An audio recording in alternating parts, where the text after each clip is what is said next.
Today's sponsor is Audible, with an unmatched selection of audiobooks, original audio shows, news, comedy, and more. Get a free audiobook with a 30-day trial at audible.com/BBALLBREAKDOWN.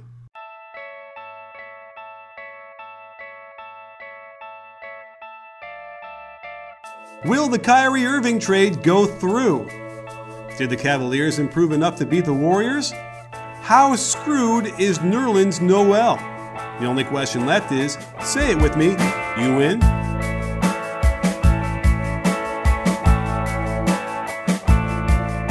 Hey sports fans, Coach Nick here, and welcome to the B-Ball Breakdown podcast.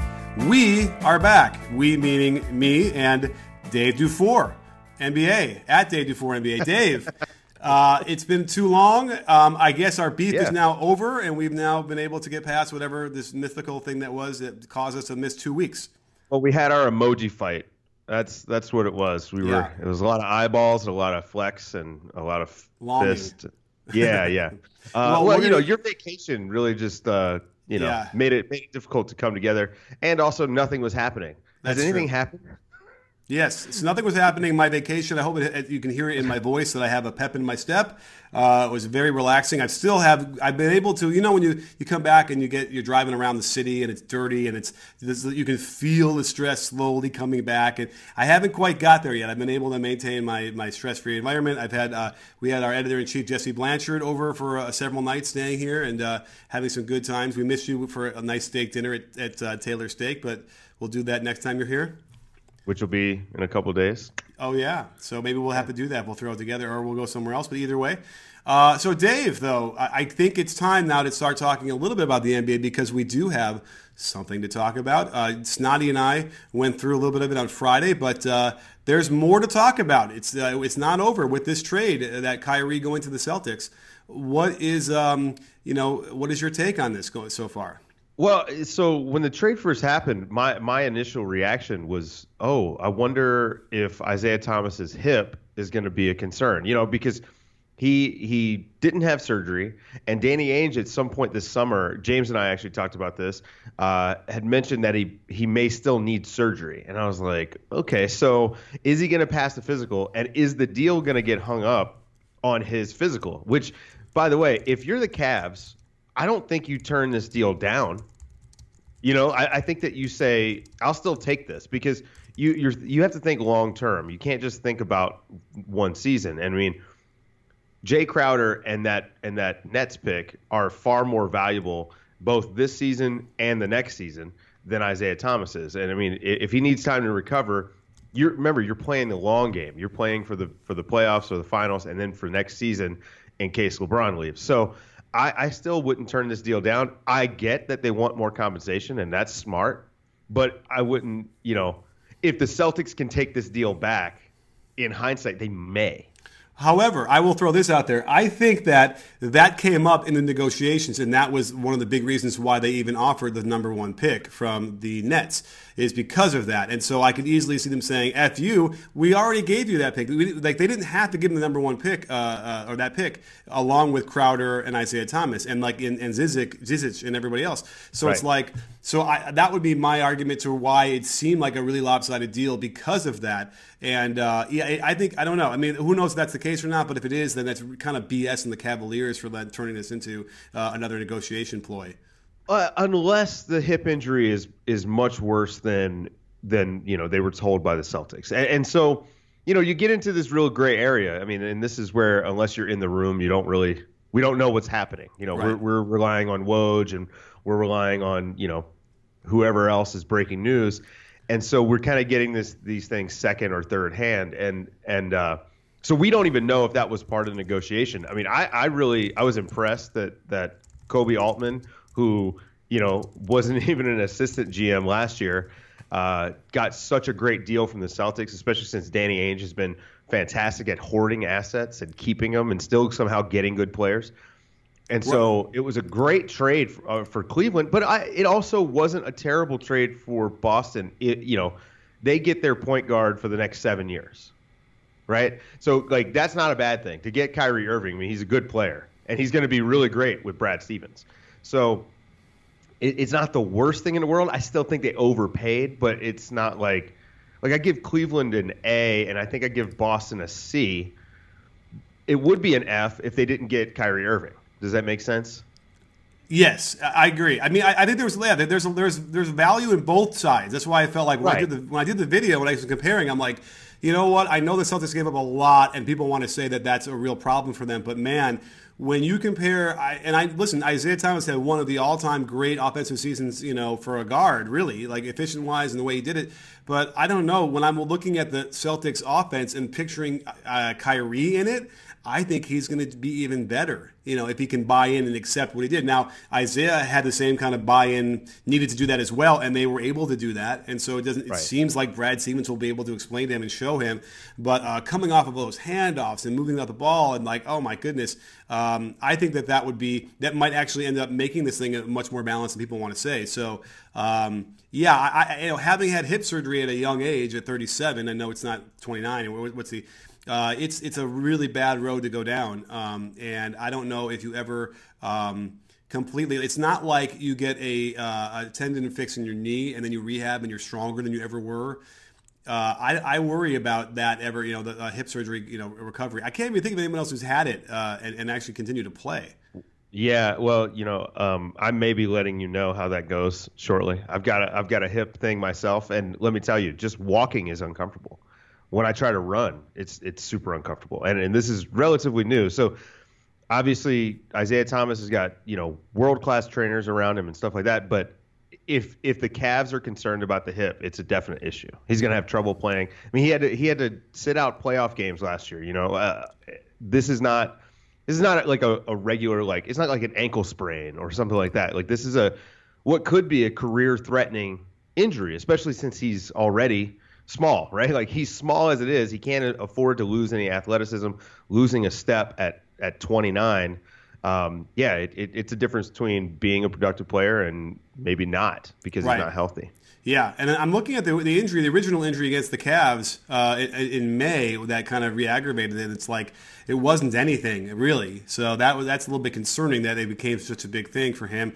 I kind of need to somehow dig up maybe the original injury he had against the Timberwolves, which I don't even know if there's any video on that. We'll have to look it up because I don't know the kind of surgery requiring tends to be wear and tear where you got like a tear in the labrum and you got to deal with that. And I know I originally actually at 35 or 36 had arthroscopic surgery to fix the labral tear and clean out the joint, and like that lasted me, it was pretty good for about 9-10 months, and then it went downhill so fast I needed a partial replacement within a year or maybe a year and a half. So the surgery definitely should be avoided if you can do it, but man, you're right, it is very painful. It makes your life really up because it's painful all the time, and it really just sucks standing the energy out of you.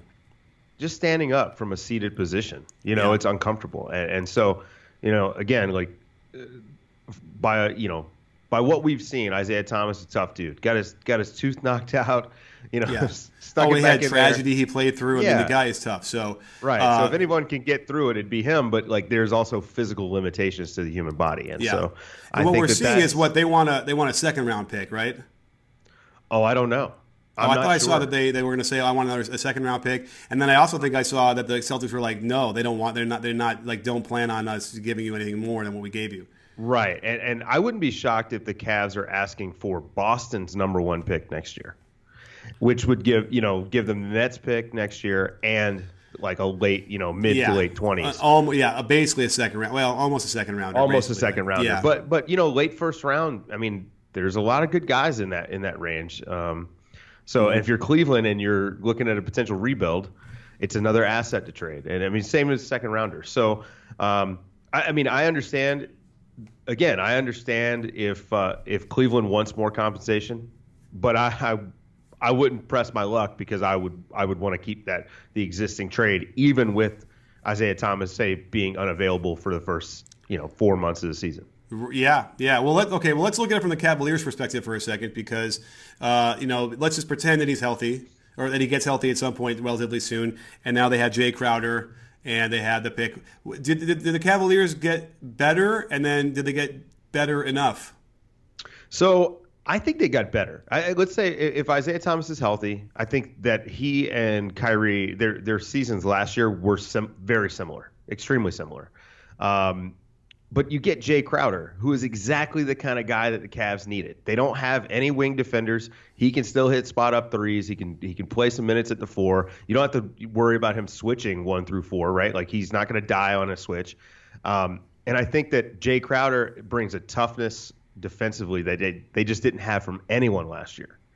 And that's huge for them. I mean, you and I, we talked about their defense almost every single episode of our podcast, leading up to the finals. And they finally did something that actually made their defense better. So from that standpoint, I think they did get better. Now, on the flip side, did the Celtics get better next year? I don't think so. I think they actually are taking a step back by losing Jay Crowder, especially since they also lost Avery Bradley. And Kyrie and Isaiah are kind of similar. Now, the following season, I think they're better. If that makes any sense at all. Okay. Interesting. Okay. I mean, I can kind of follow that. I mean, briefly about the defense and the Cavs, though, is, okay, they did upgrade with Crowder for sure, but they certainly didn't upgrade at the point guard position.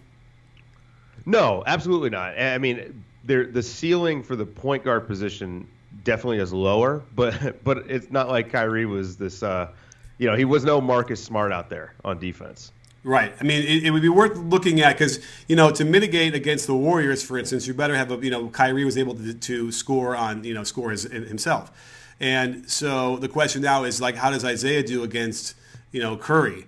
And if that's any different or any better for them or the same, because that's really another key. If they can gobble up Isaiah better than they can Kyrie, then that's a loss for the Cavaliers, right? They suddenly don't have the same balance they did before. So, but let's talk about the Celtics because I think that they did improve enough. But here's the interesting thing is, I think what I think the biggest loss for the Celtics was this offseason? What's that? Kelly Olynyk. Yeah, I don't know. I mean, we saw in the playoffs enough, and I've seen enough that he's a matchup issue when he is playing well, for the other team. And I don't see anywhere else. They're not going to replace that. Baines is not going to be that guy for the Celtics now. Right. And watch, he's awesome for the Heat and really, whatever, we'll see. But I don't know. I feel like that was the one X factor. Avery Bradley, okay, he's a great defender. He's a good offensive player.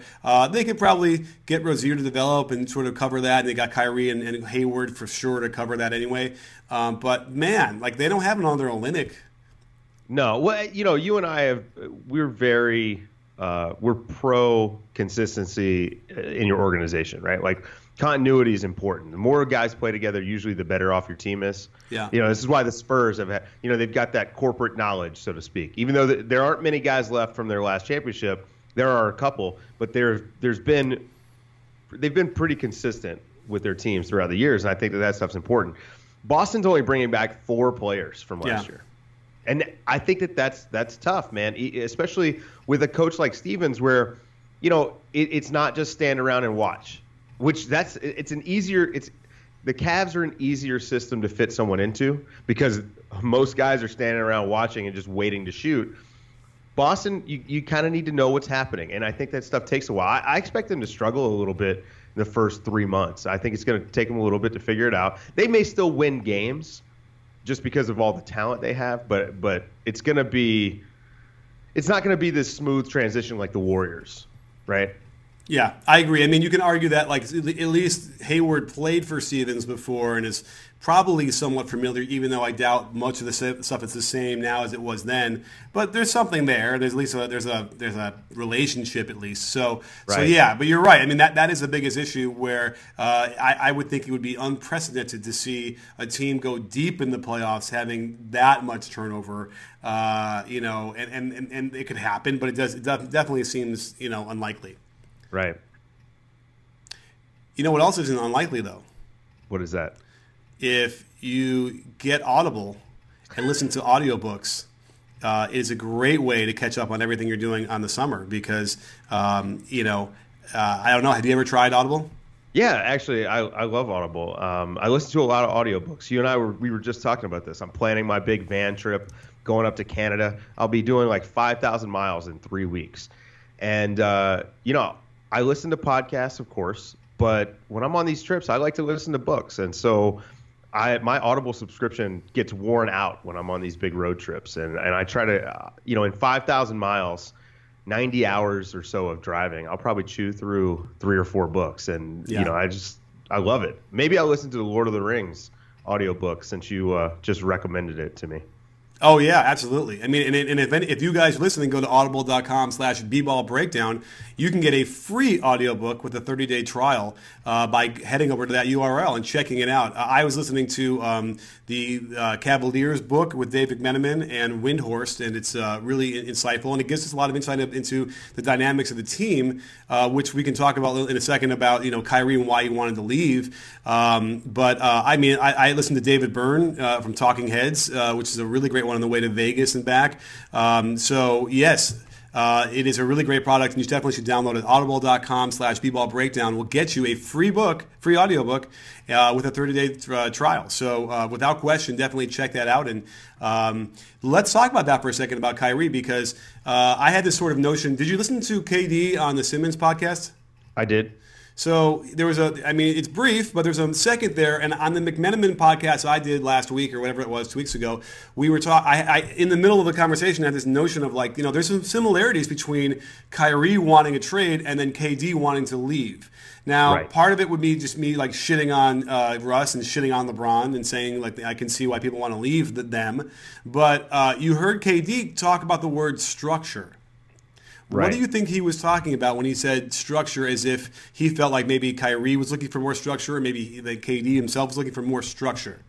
Well, okay, so think about LeBron when he was in Miami and the environment that they run down there. And when he left Miami, there was a lot of thought that he would be carrying that with him.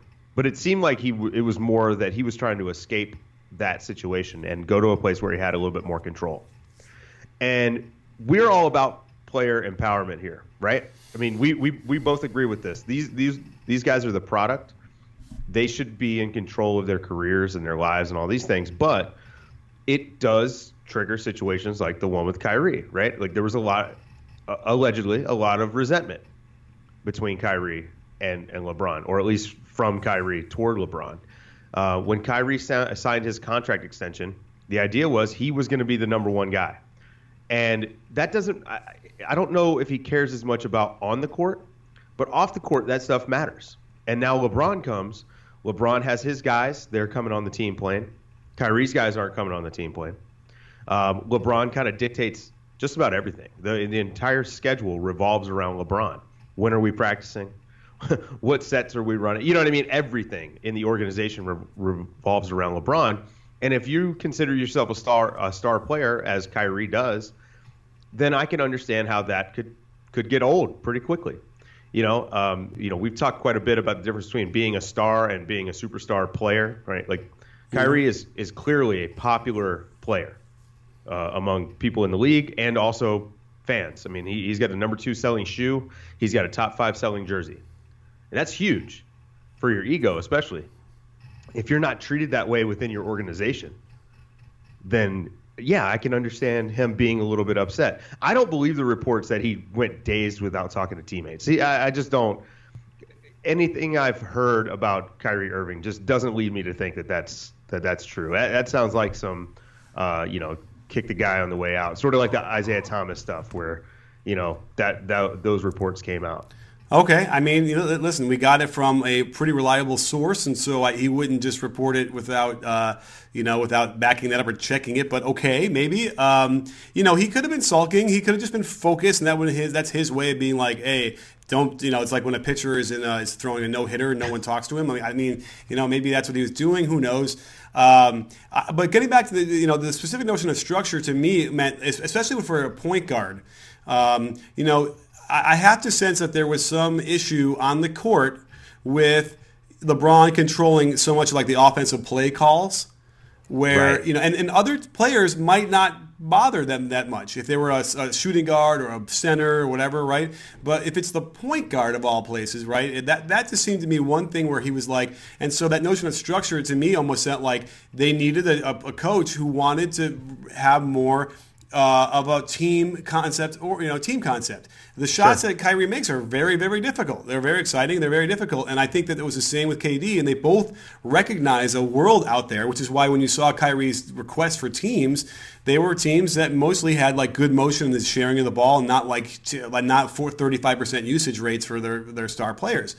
And so, that's what I kind of think he was trying to say. And I feel like, there's a real interesting connection there between why they wanted to leave. And, I don't want to shit on the teammates that they left, but I think it does speak, whether it maybe loudly or maybe softly, but I think it does speak a little bit to, to Russ and to LeBron. That said, LeBron is, he passes the ball, right? He certainly is not an unwilling passer, but it is a different thing compared to Chris Paul, I think. Yeah, I agree with that. Actually, you know what? It might not be that different than Chris Paul, right?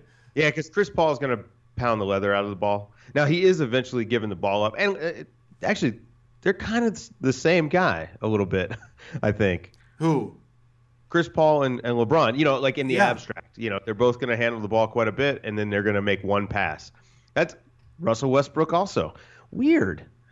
You would think more guys would want to play with those guys, because they're superstar players. It's weird how that works out. So you think, okay, so let's talk about that. Is there a list of, man, I wouldn't pick him up in the company picnic? But it's weird because I would pick LeBron. I feel like LeBron is a fun guy to play with. I just think that you have to be comfortable just not touching the basketball a lot. Yeah, so right. And then when you do touch it, like out of rhythm, whatever, you better make it. Right. You'll be open, but you better make it either way. That's tricky. So and this goes back to the Miami thing, right? Like, to me, LeBron in Miami, that was the best LeBron. He was moving the basketball, moving without the basketball, which he doesn't do now. And he was playing defense. I mean, didn't he shoot like 60% one year? I mean, it's just incredible, right? Like, I mean, he was fully unlocked. He had guys that he totally respected and trusted. The D Wade influence, I thought was really important for him there. And that still took a year, at least a year. It did. It did. But those last 3 years, I mean, they were just incredible. And so, I wonder if maybe Kyrie was a little bit more established when LeBron came back, if we might have a different story. Maybe. It's also the age thing. LeBron clearly tried to take a sort of a father role, right? And they'd asked Kyrie about that, and he wasn't having it at all. Yeah. And he already had a dad. He made that clear. And so LeBron's I think not that much older than Kyrie. Yeah, right. He's like he's 36 and Kyrie's a rookie. Right. So but you could tell there was always that thing. Even when when Kyrie went off in Game 4 against the Celtics, and I was actually at that press conference, and he just started talking about we've been waiting for him to blossom and whatever. And if I were, I went back and watched it. It wasn't as bad 6 months later watching it, but I remember at the time it almost felt like, what do you mean blossom? The dude won Game 7 for you on a shot that was, and if he didn't do that, you're going away without a title. Right. And yet, guy. Yeah, there just seems like there's that notion where, so I get it. That's another reason why Kyrie would have been like, I don't want to be here. Now, if if Kyrie signed that contract, right, and whatever, and Tim Duncan joins the team, it's a totally different thing, right? Any other superstar besides LeBron probably doesn't have that dynamic. Right. Well, I mean, again, it's like we talked about. I mean, LeBron is essentially a point guard. He's just, a gigantic human being. So that's the difference, is that they were really trying to play with 2 point guards, and LeBron is going to touch the basketball because LeBron's better. I mean, to be fair, LeBron should touch the basketball more than Kyrie Irving. I don't think anyone's even disputing that. But I can understand from Kyrie's standpoint, if you see yourself as a number one guy, I can understand your frustration playing next to LeBron. Yeah, and then also and the off the court stuff that you mentioned as well is it's very specific to LeBron, the way he wants to run his business and have his people around and control media and control all that stuff. And that's why, Pat Riley's words as he was leaving Miami, I think Pat Riley was talking the truth. He probably knew that it didn't matter if he burned the bridge because he was already gone. But I think and it wasn't maybe necessarily sour grapes. I think it was, we didn't let you run everything you wanted to do, and we were able to get the most out of you because of that. And here we are. Now, the problem with LeBron now is getting the most out of him now it requires probably the kind of energy he doesn't really have as much anymore. or wants to Right. give out until like the very specific moments. And so that's the other issue, right? Because you still got to play those games with your teammates. Yeah, you're not getting that LeBron until the playoffs. And I mean, he was amazing during the playoffs, but you're just not regular season. You're just not going to get that LeBron. Right. And as a result, they don't have. So, do they have the KD stopper now? And I guess Jay Crowder, because obviously that's going to be the only hope they have, because it ain't going to be LeBron, right? I mean, Jay Crowder is a guy you can throw at KD. I don't think there's no one who can stop KD. Nobody. You just can't. Right. You can make him work. Right. You can make him work, but you're not going to stop him. Right. And the thing is, even when you make him work, like, he can hit tough shots like nobody else. I mean, it's just. KD is incredible. You know, I refer to him as a 7-foot alien sent to this planet to destroy the NBA. And I mean, that's basically what he's turned into. You know, James and I have talked quite a bit about KD next season. You know, a lot of guys come off that their first championship and then they get that bump in play. Like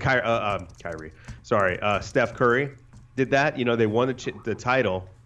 And then, you know, he comes up and he has that incredible season, possibly the greatest statistical offensive season in NBA history, and you know, then they lose in the finals. But still, we wonder if KD has like a next level.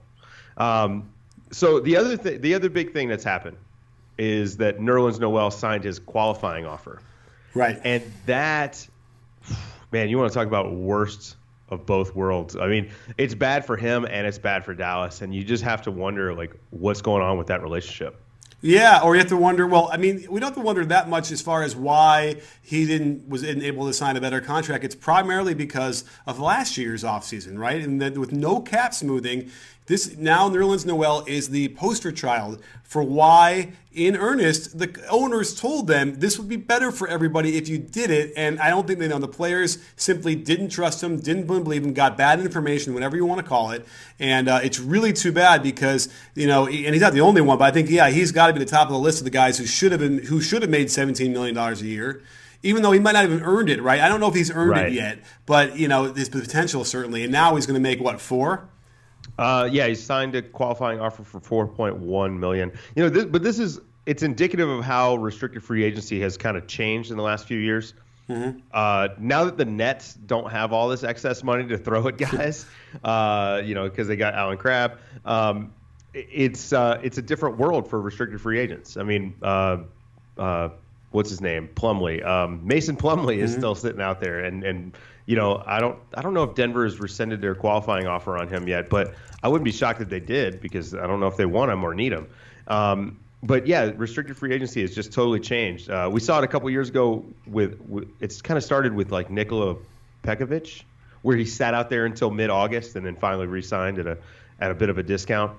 And this for sure is the most extreme example. A guy like Nerlens Noel, who, you know, this time last summer we're talking he's getting a max.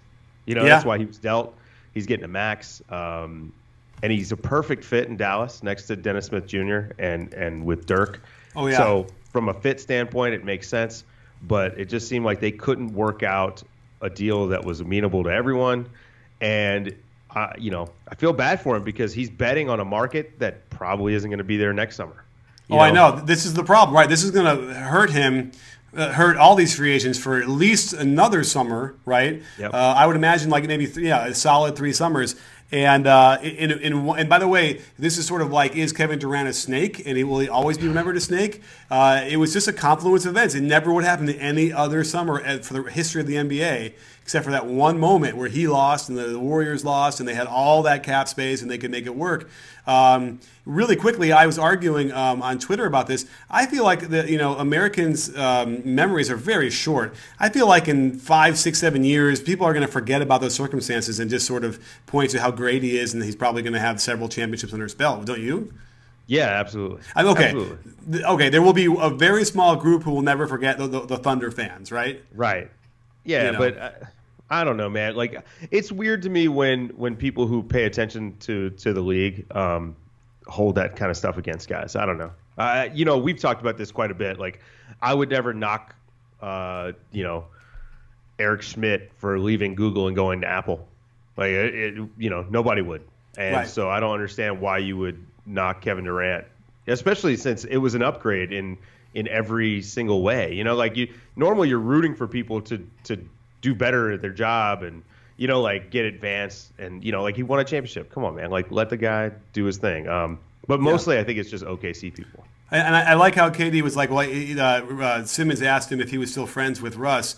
And he goes, yeah, like we don't talk to each other, but I'm sure we're friends. Or maybe they talk now, but they weren't talking for a while. And I found that interesting too because, you know, friends is a pretty general term. Well, they were never like best friends, right? Like, I mean, that was the one thing that I think we all knew is that it wasn't like they were hanging out after games or anything like that. You know, they were friendly and friends because they play together or whatever. But sort of like Jordan and Pippen, right? Like they were never best friends. That was never a thing. And it's okay for those guys to not be best friends. And, you know, like Russ, from everything I've read, Russ is like he's a family oriented guy. Like he doesn't go out. Like when he's at home for games, like he just goes home and he hangs out with his wife. And now, you know, he's got a baby. So, yeah, like I don't know. I wasn't surprised by that at all. And the beef stuff, like I was more surprised that Kevin Durant was playing pickup with Enes Kanter than anything, just because of how they kind of were getting into it on the court. But again, part of that is when you're on the court, you're one way. I can wrap my head around that. So, but back to Nerlens, I think that, you know, it's a bummer, and this is not a guy that's got a, you know, clean injury history. He's dealt with, you know, knee trouble and ankle trouble and all kinds of stuff, and so, you know, it's a hell of a risk on his part. I mean, $4.1 million in the NBA is just not a lot of money. And, you know, he could be looking, if he doesn't have a good season or if he gets hurt, he might be looking at a minimum type make good offer next summer. Yeah. You know? And, yeah. I mean, or the opposite, or somewhere in between. I mean, he could end up doing about 11 points, 8 rebounds, a block and a half a game. Maybe he plays 26 minutes, you know, and then, you know, he gets a better contract, right? Like, you know, somewhere in the middle there too. I mean, there's a lot of different things that could happen, I suppose. Is he going to start at center for them? Is that what's going to happen here? Yeah, he should. He should be starting. Yeah, with Dirk at the 4. And, you know, I'm really excited for that Dennis Smith, Nerlens Noel pick and roll. Oh, it's going to be so. And you can have Dirk on the weak side waiting to spot up and whatever, and then have him post. Yeah, no. What about a Spain pick and roll with Dirk and Nerlens? Yeah. With Nerlens as the dive man and Dirk popping out. Yeah. And you've also got Dennis Smith there going to the hoop, and he's elite at drawing fouls and finishing. That's a pick your poison type. They may surprise even me this year just because of how good I think Dennis Smith's going to be from day one. Yeah, and by the way, if that's the case, then, you know, the Western Conference is going to have a weird juggling act, you know, at the bottom of the conference. And, you know, as we think that some people are going to get better, are going to make the playoffs or whatever, that means that someone drops down. And then you got to figure out, well, okay, who's that going to be? Because you probably say right away, oh, Dallas is probably, but they're not. They're probably not. You know, they're gonna. That means they move up. You know, who moves down between the Clippers, Jazz, Thunder, Grizzlies, Blazers?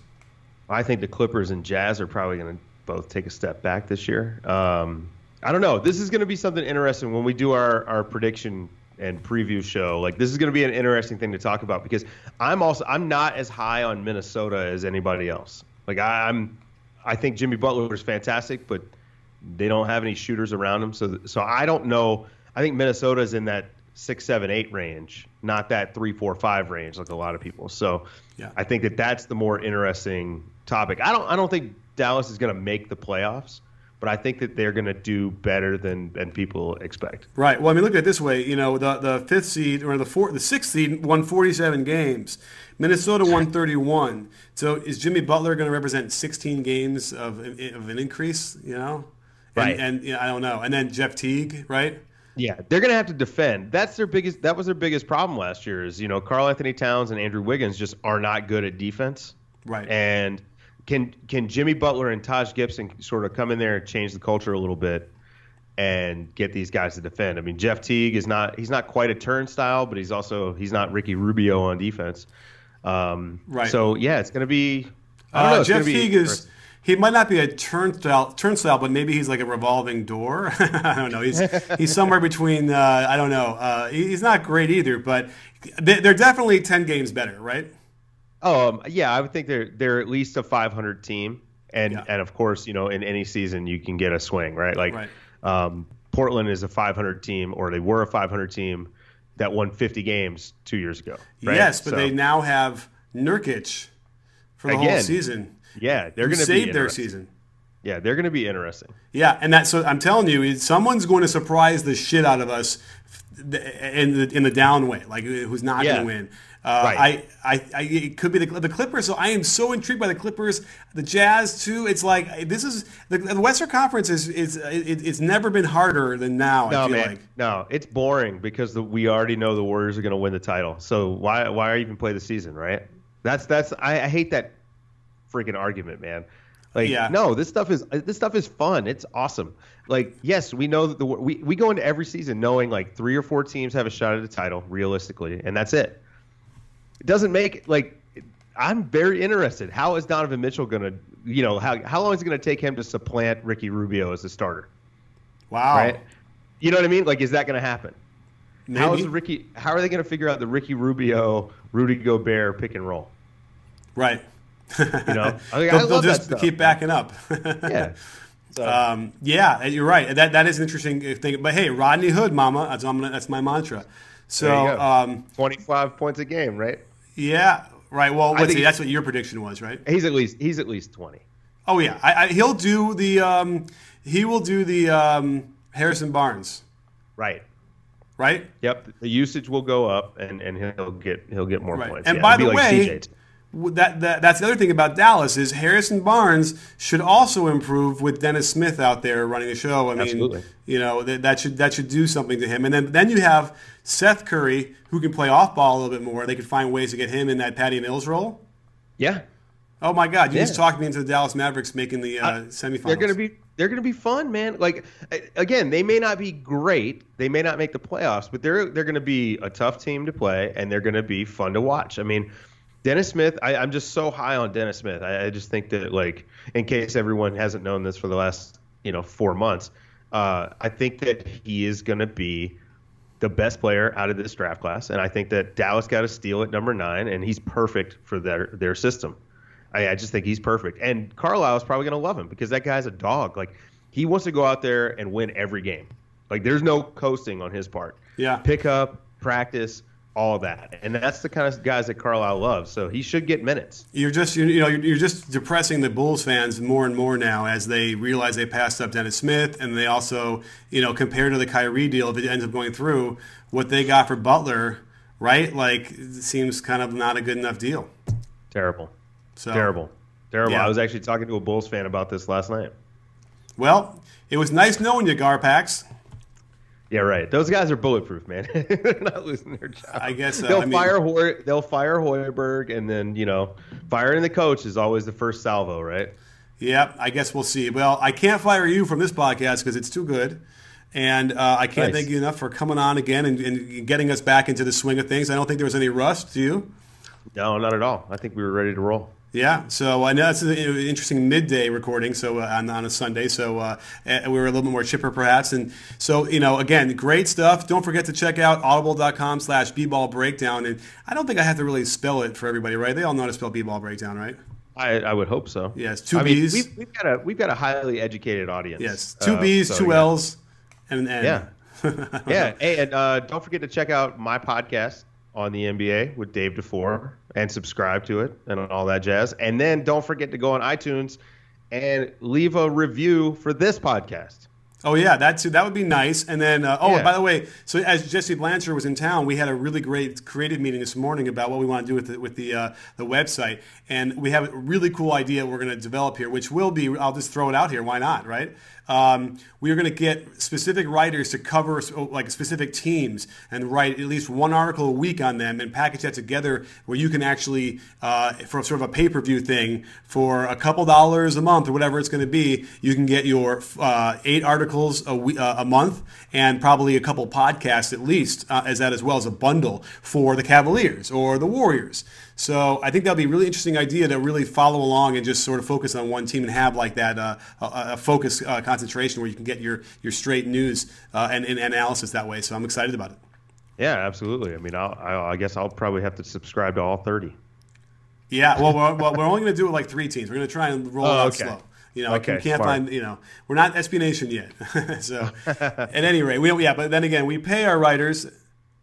SB Nation does not. Right. That's right. That's right. Even though their mission statement is they pay everybody. What's that? Yeah. Anytime that conversation comes up, I always throw your name out there because, again, B-Ball Breakdown, one of the few places that pays every writer, every single one. If you write something for B-Ball Breakdown, you're getting paid, and to me that matters. Like, I just think that this idea that you gotta come out and you gotta work for free, before you make it. I just think that that's garbage, and it's kind of elitist, and you got to be really privileged to be able to spend the amount of time, and especially like the stuff that's being written at B-Ball Breakdown, the amount of time that guys spend on a piece and the research and stuff like that. If a guy was to go unpaid, like that's just bullshit. I'm going to call it out. I agree with you to some degree, but also, if you're just starting out and you want a platform and yada, yada, yada, I get it. But then there's tiers for that. There's like the blog area or like the comment, whatever it is to build that there. But you're right. I mean, there's certainly, we want the best quality writing we can get. And I always knew that we needed to pay for that to make sure we get that. So anybody out there that wants to contribute for us, give us a shout and we'll check out your stuff and see if it fits. So Dave, thanks, Skip, for coming on the show. This is great. Yeah. Welcome back. Thank you. You too. And I'll see you in a couple days. Yeah, and maybe we'll do one in live with James. I'll have to try the three man.